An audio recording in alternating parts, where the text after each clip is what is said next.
आसिन महीना मैया के काला सारे बसायब मैया के मनैबे करबै हो बाबू सा मैया के मनैबे करबै नहे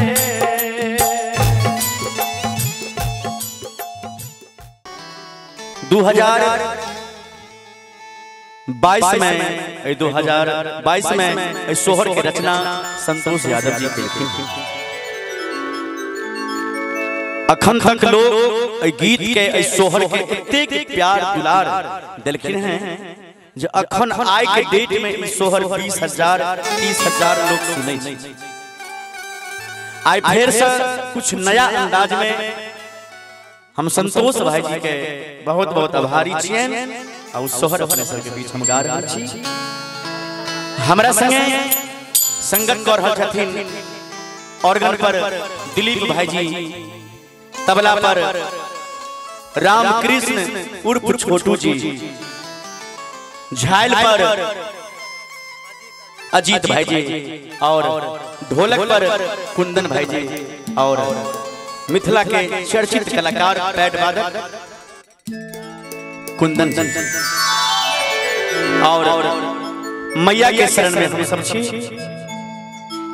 मां से कहै छै भक्त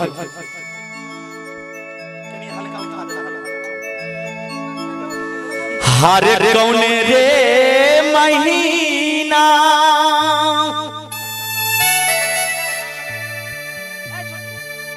मैया के काला सारे बैसायबा मैया के बुलैबे करबै नहे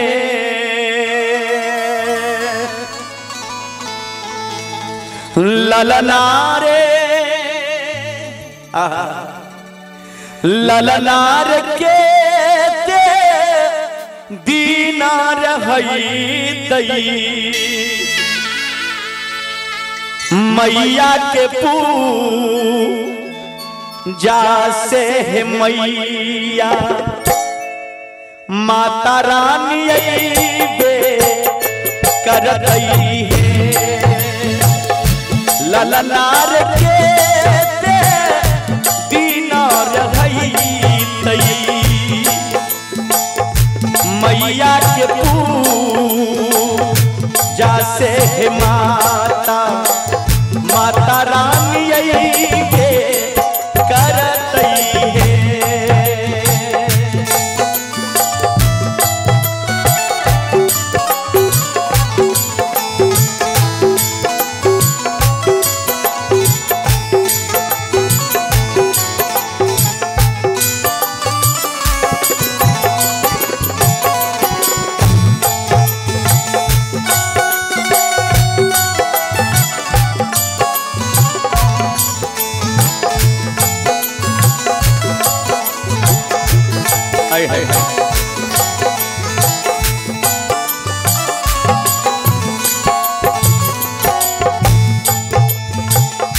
आसिन महीना मैया के काला सारे बसायब मैया के मनैबे करबै हो बाबू सा मैया के मनैबे करबै नहे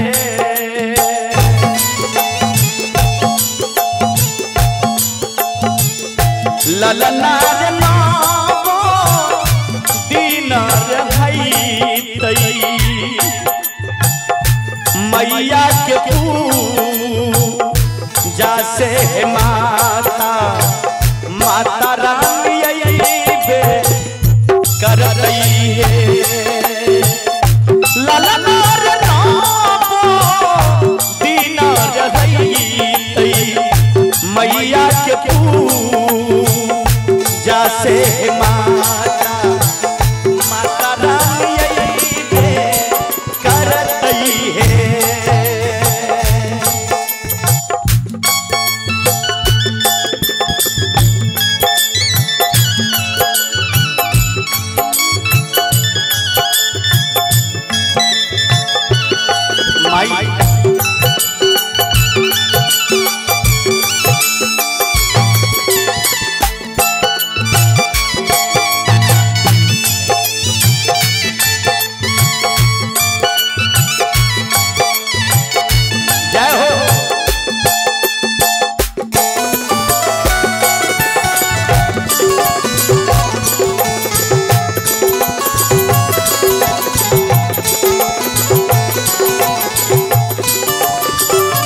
भाव छे कवि के कथिए चढ़ाला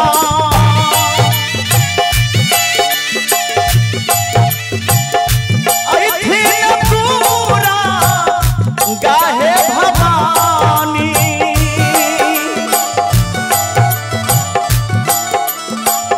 जग कल्याणी ऐथिन मैया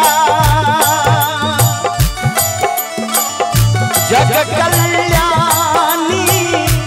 ऐथिन हे ललना रखीना करथी मैया बिना सासे किनका उधार करथी नहीं ललनार कीना का करथिन मैया बिना सासे किनका उधार करथी नहीं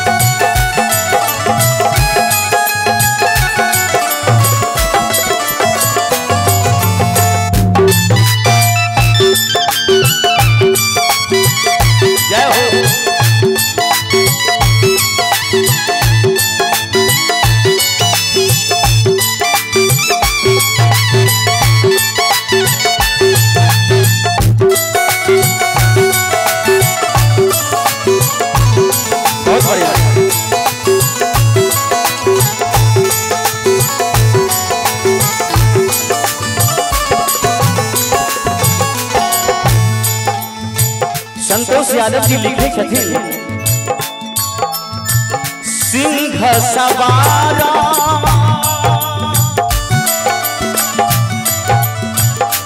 ऐथिन दूरा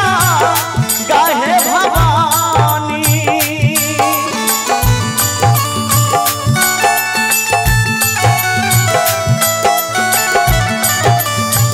जग कल्याणी ऐथिन मैया जग कल्याणी ऐथिन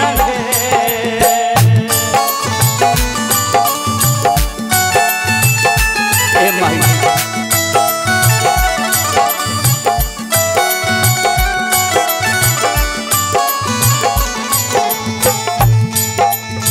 मां सिंह पर सवार भ गई राक्षस सबके संहार करबे आ भक्त के उद्धार करबे सिंह सवार ऐथिन दूरा गाहे भवानी जग कल्याणी ऐथिन हे ललनार राक्षस सबके करथिन मैया बिना सासे भक्त के उद्धार करथिन हे ललनार राक्षस सबके करथिन मैया बिना सासे भक्त के उद्धार करथिन हे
अंत में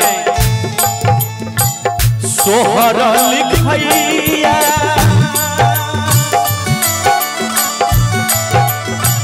संतोषिया दबाहे भवानी संभोगा भी के सुनाबई बादल नाची के थी खाबई रहे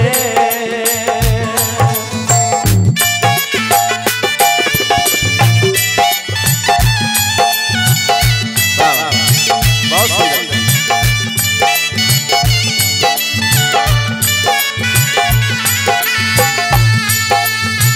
सोहर लिखैया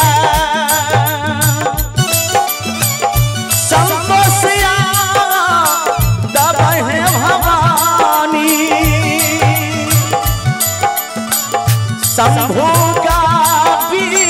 सुनाबई रहे सब आदमी एक बार मीठी मीठी ताली देबै मैया के नाम से छोटू लाला नार मैया के रामाई माया पार